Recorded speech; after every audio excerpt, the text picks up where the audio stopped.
தமிழக மக்கள் ஊழலற்ற ஒரு தலைவர் அப்படின்னா காமராஜரோட முடிஞ்சு போச்சுன்னு நினைச்சிட்டு இருந்தாங்க.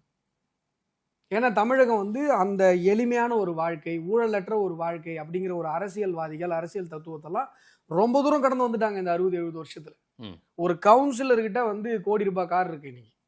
அதெல்லாம் மக்கள் பார்த்து பார்த்து ஊழல் பழகி போய் அந்த ஊழல் நாற்றத்துல வாழ்ந்து கொண்டிருக்கிற ஒரு சூழ்நிலையில நம்முடைய தமிழ் சமூகம் இருந்து கொண்டிருக்கிறது.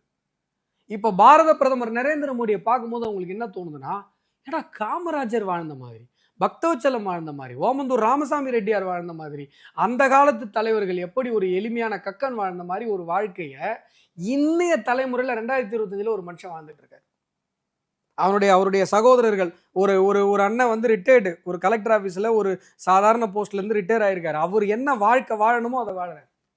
அவங்க அண்ணன் பொண்ணு ஒரு இடத்துல போய் பர்ஸ் தொலைச்சிட்டாங்க ஒரு ஸ்டேட்ல, எங்கேயோ போறப்ப போய் சாதாரணமாக கம்ப்ளைண்ட் கொடுக்க நின்றுட்டு இருக்காங்க. போய் சொல்லலை, நான் பிரதமருடைய அண்ணன் பொண்ணுங்க சொல்லலை. அவங்க அம்மா இறக்குறாங்க.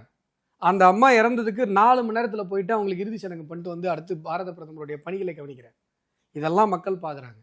ஊழலற்ற ஒரு மனிதர், இப்படி ஒரு மனிதன் ஊழல் கரை இல்லாமல் 14 வருஷம் 15 வருஷம் சிஎம்மா இருந்துட்டு, 3 பீரியட் சிஎம்மா இருந்துட்டு 12 வருஷம் இன்னைக்கு வந்து பிஎம்மா இருந்து ஒரு ஊழல் புகார் இல்லாம ஒரு மனிதன் சொத்து சேர்க்காம எளிமையா வாழ்ந்துட்டு இருக்கான் அப்படின்னு சொல்லும்போது காமராஜரை பார்த்த மாதிரி இன்றைக்கு தமிழக மக்கள் பார்க்குறாங்க.